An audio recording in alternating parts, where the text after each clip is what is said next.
hometown, I designed and made the very first one for a lady in Loveland, Colorado that moved to Loveland, Colorado in 1917.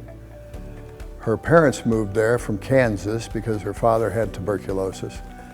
They started building homes in Loveland, and one of the homes he built was right across from where we put the sculpture.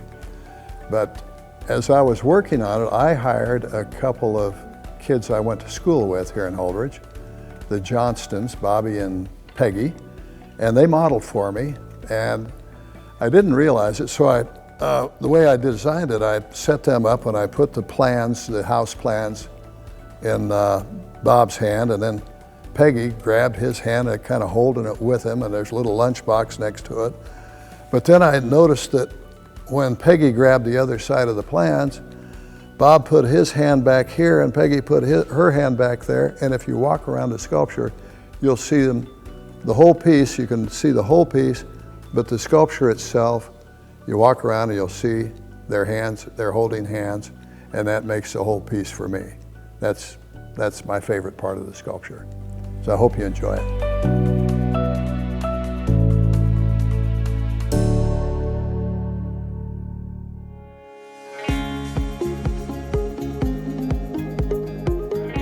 Flatlander is a sculpture I did with my grandfather in mind, who was a farmer out by Wilcox in Hildreth, Nebraska, maybe 25 miles away from Holdrege.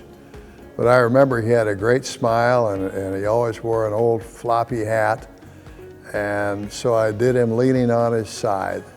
And it was kind of a unique piece. I chopped him up a little bit, made him into a little bit of a vignette, but I always liked the smile he had on his face, and always reminded me of my grandfather Nels.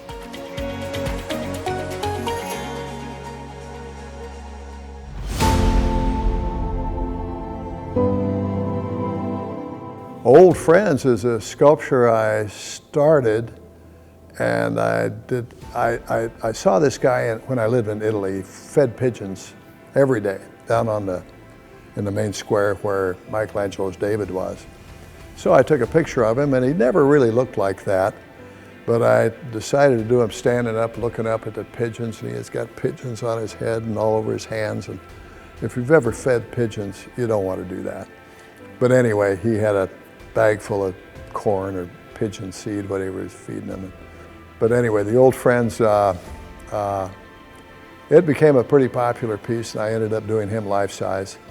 So he's all around the country as Old Friends, and I even use a picture of him on the bottles of wine I bottle out there in Healdsburg, California, when I get my Cabernet done every year, and I put Old Friends on it, and I have a picture of the sculpture.